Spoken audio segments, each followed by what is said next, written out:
وابتلوا اليتامى حتى إذا بلغوا النكاح فإن آنستم منهم رشدا فادفعوا إليهم أموالهم ولا تأكلوها إسرافا وبدارا أن يكبروا ومن كان غنيا فليستعفف ومن كان فقيرا فليأكل بالمعروف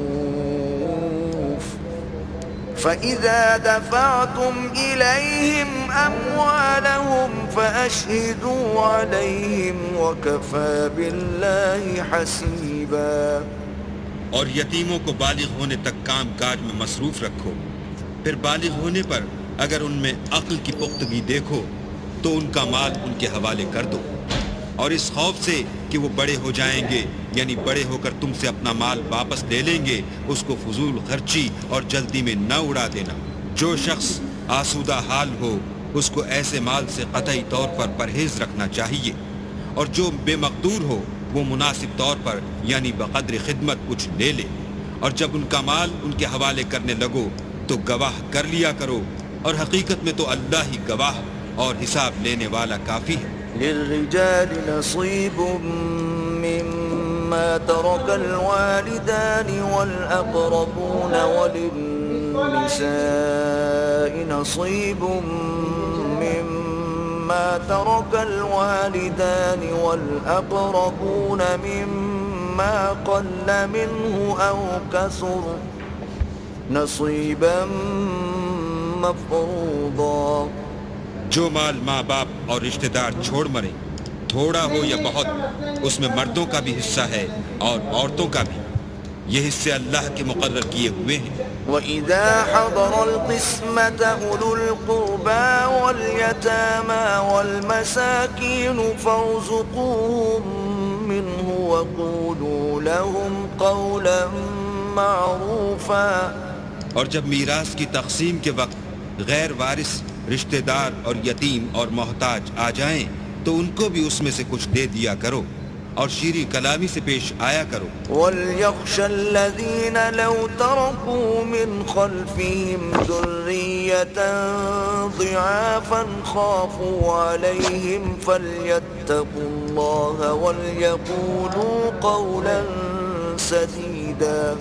اور ایسے لوگوں کو ڈرنا چاہیے جو ایسی حالت میں ہوں کہ اپنے بعد ننھے ننھے بچے چھوڑ جائیں، اور ان کو ان کی نسبت خوف ہو کہ ان کے مرنے کے بعد ان بیچاروں کا کیا حال ہوگا. بس چاہیے کہ یہ لوگ اللہ سے ڈریں اور معقول بات کہیں. ان الذين يأكلون اموال اليتامى ظلما انما يأكلون في بطونهم نارا وَسَيَصْلَوْنَ سَعِيرًا.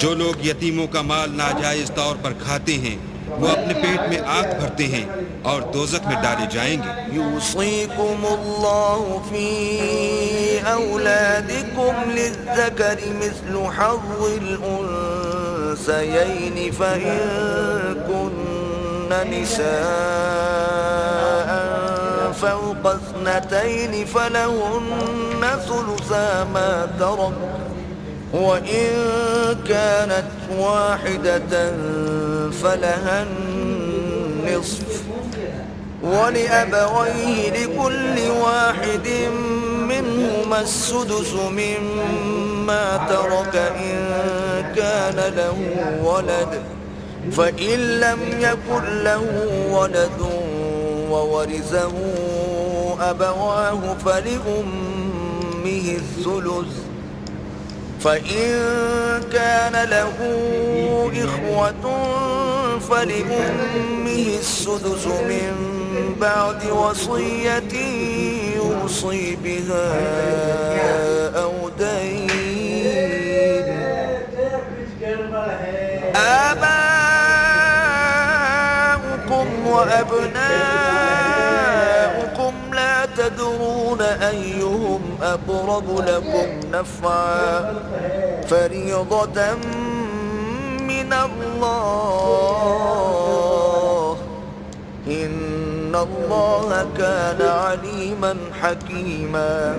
اللہ تمہاری اولاد کے بارے میں تم کو ارشاد فرماتا ہے کہ ایک لڑکے کا حصہ 2 لڑکیوں کے حصے کے برابر ہے، اور اگر اولاد میت صرف لڑکیاں ہی ہوں یعنی 2 یا 2 سے زیادہ تو کل ترکے میں ان کا 2/3، اور اگر صرف ایک لڑکی ہو تو اس کا حصہ نصف، اور میت کے ماں باپ کا یعنی دونوں میں سے ہر ایک کا ترکے میں 6واں حصہ، بشرطے کہ میت کے اولاد ہو، اور اگر اولاد نہ ہو اور صرف ماں باپ ہی اس کے وارث ہوں تو 1/3 ماں کا حصہ، اور اگر میت کے بھائی بھی ہوں تو ماں کا 6واں حصہ.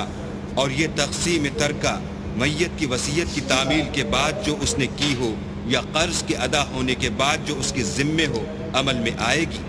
تم کو معلوم نہیں کہ تمہارے باپ دادوں اور بیٹوں پوتوں میں سے فائدے کے لحاظ سے کون تم سے زیادہ قریب ہے. یہ حصے اللہ کے مقرر کیے ہوئے ہیں، اور اللہ سب کچھ جاننے والا اور حکمت والا ہے. وَلَكُمْ نِصْفُ مَا تَرَكَ أَزْوَاجُكُمْ إِن لَّمْ يَكُن لَّهُنَّ وَلَدٌ فَإِن كَانَ لَهُنَّ وَلَدٌ فَلَكُمُ الرُّبُعُ مِمَّا تَرَكْنَ مِن بعد وصية يوصين بها أو دين، ولهن الربع مما تركتم إن لم يكن لكم ولد، فإن كان لكم ولد فلهن الثمن مما تركتم من بعد وصية توصون بها أو دين. وإن كان رجل يورث كلالة أو امرأة وله أخ أو أخت فلكل واحد منهما السدس، فإن كانوا أكثر من ذلك فهم شركاء في الثلث من بعد وصية يوصى بها أو دين غير مضار، وصية من الله والله عليم حليم. اور جو مال تمہاری عورتیں چھوڑ مریں اگر ان کی اولاد نہ ہو تو اس میں نصف حصہ تمہارا، اور اگر اولاد ہو تو ترکے میں تمہارا حصہ 1/4. لیکن یہ تقسیم وصیت کی تعمیل کے بعد جو انہوں نے کی ہو یا قرض کے ادا ہونے کے بعد جو ان کے ذمے ہو کی جائے گی. اور جو مال تم مرد چھوڑ مرو اگر تمہارے اولاد نہ ہو تو تمہاری عورتوں کا اس میں 1/4 حصہ، اور اگر اولاد ہو تو ان کا 8واں حصہ. یہ حصے تمہاری وصیت کی تعمیل کے بعد جو تم نے کی ہو اور ادائے قرض کے بعد تقسیم کیے جائیں گے. اور اگر ایسے مرد یا عورت کی میراث ہو جس کے نہ باپ ہو نہ بیٹا مگر اس کے بھائی یا بہن ہو تو ان میں سے ہر ایک کا 6واں حصہ ہو، اور اگر ایک سے زیادہ ہوں تو سب 1/3 میں شریک ہوں گے. یہ حصے بھی بعد ادائے وصیت و قرض بشرطے کہ ان سے میت نے کسی کا نقصان نہ کیا ہو تقسیم کیے جائیں گے. یہ اللہ کا فرمان ہے اور اللہ نہایت علم والا اور نہایت حلم والا ہے. تلك حدود الله ومن يطع الله ورسوله يدخله جنات تجري من تحتها الأنهار خالدين فيها وذلك الفوز العظيم. تمام احکام اللہ کی حدیں ہیں، اور جو شخص اللہ اور اس کے پیغمبر کی فرما برداری کرے گا اللہ اس کو بہشتوں میں داخل کرے گا جن میں نہریں بہہ رہی ہیں، وہ ان میں ہمیشہ رہیں گے، اور یہ بڑی کامیابی ہے. ومن يعص الله ورسوله ويتعد حدوده يدخله نارا خالدا فيها وله عذاب مهين. اور جو اللہ اور اس کے رسول کی نافرمانی کرے گا اور اس کی حدوں سے نکل جائے گا اس کو اللہ دوزخ میں ڈالے گا جہاں وہ ہمیشہ رہے گا، اور اس کو ذلت کا عذاب ہوگا. واللاتي يأتين الفاحشة من نسائكم لكم فاستشهدوا عليهن أربعة منكم فإن شهدوا فأمسكوهن في البيوت حتى يتوفاهن الموت أو يجعل الله لهن سبيلا. مسلمانوں، تمہاری عورتوں میں جو بدکاری کا ارتکاب کر بیٹھے ان پر اپنے لوگوں میں سے 4 شخصوں کی شہادت لو.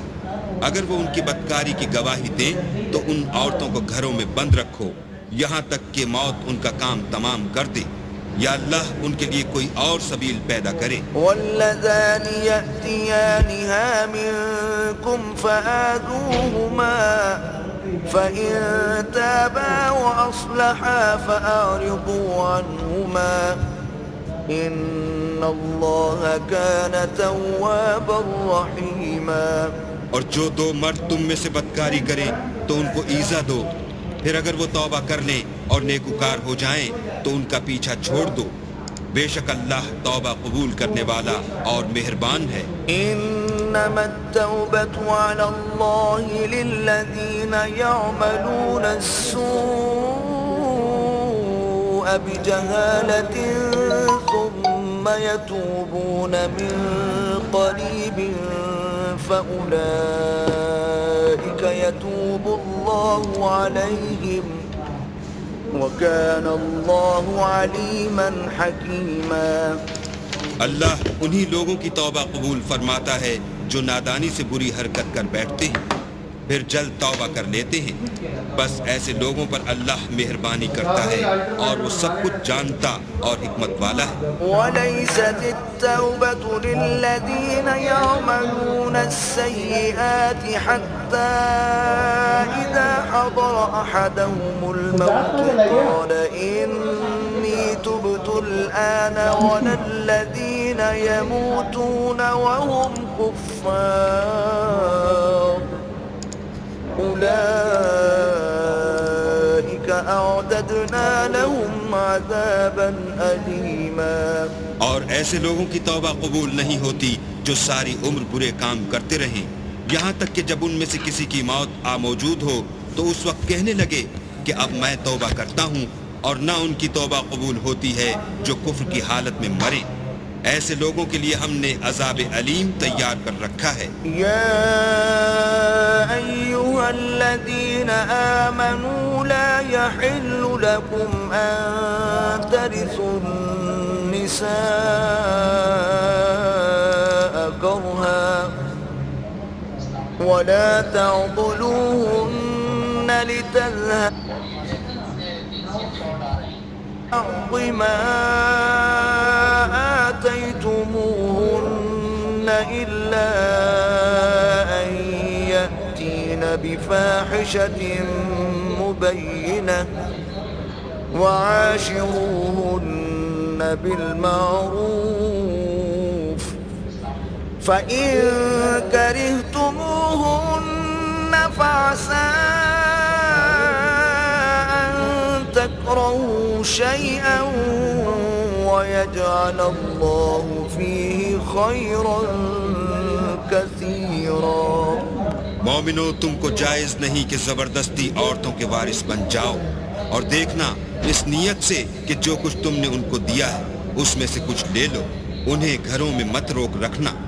ہاں، اگر وہ کھلے طور پر بدکاری کی مرتکب ہوں تو روکنا مناسب نہیں، اور ان کے ساتھ اچھی طرح سے رہو سہو. اگر وہ تم کو ناپسند ہوں تو عجب نہیں کہ تم کسی چیز کو ناپسند کرو اور اللہ اس میں بہت سی بھلائی پیدا کر دے. وَإِنْ أَرَدْتُمُ اسْتِبْدَالَ زَوْجٍ مَكَانَ زَوْجٍ وَآتَيْتُمْ إِحْدَاهُنَّ قِنطَارًا فَلَا تَأْخُذُوا مِنْهُ شَيْئًا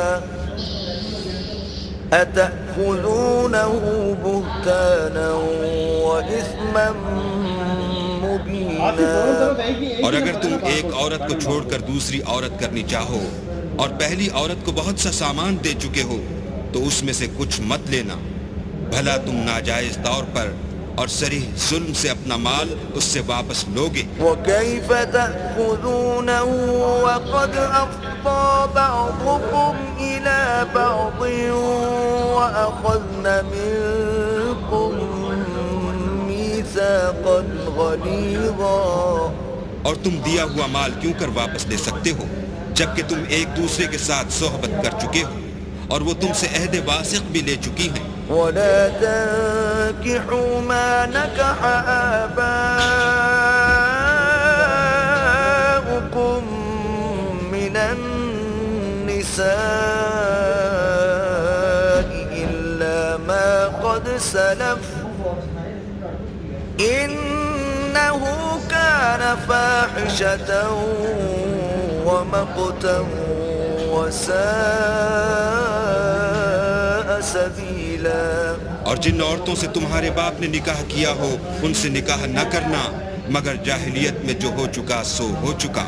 یہ نہایت بے حیائی اور اللہ کی ناخوشی کی بات تھی اور بہت برا دستور تھا. حرمت عليكم أمهاتكم وبناتكم وأخواتكم وعماتكم وخالاتكم وبنات الأخ وبنات الأخت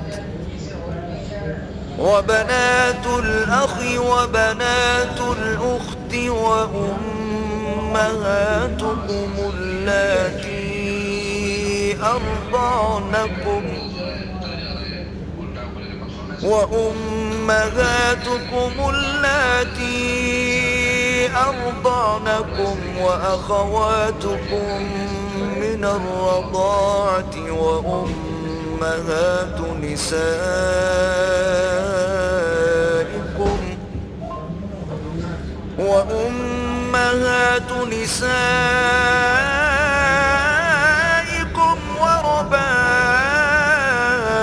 وربائبكم اللاتي في حجوركم من نسائكم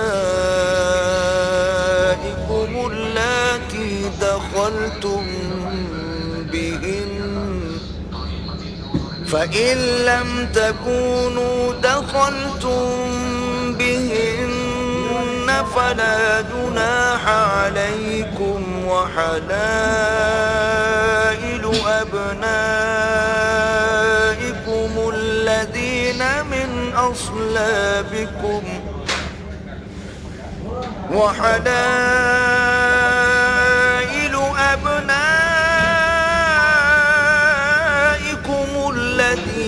من أصلابكم وأن تجمعوا بين الأختين إلا ما قد سلف إن الله كان غفورا رحيما. تم پر تمہاری مائیں اور بیٹیاں اور بہنیں اور پھوپھیاں اور خالائیں اور بھتیجیاں اور بھانجیاں اور وہ مائیں جنہوں نے تم کو دودھ پلایا ہو اور رضائی بہنیں اور ساسیں حرام کر دی گئی ہیں. اور جن عورتوں سے تم مباشرت کر چکے ہو ان کی لڑکیاں جنہیں تم پرورش کرتے ہو وہ بھی تم پر حرام ہیں. ہاں اگر ان کے ساتھ تم نے مباشرت نہ کی ہو تو ان کی لڑکیوں کے ساتھ نکاح کر لینے میں تم پر کچھ گناہ نہیں. اور تمہارے صلبی بیٹوں کی عورتیں بھی اور دو بہنوں کا اکٹھا کرنا بھی حرام ہے مگر جو ہو چکا سو ہو چکا. بے شک اللہ بخشنے والا اور رحم والا ہے.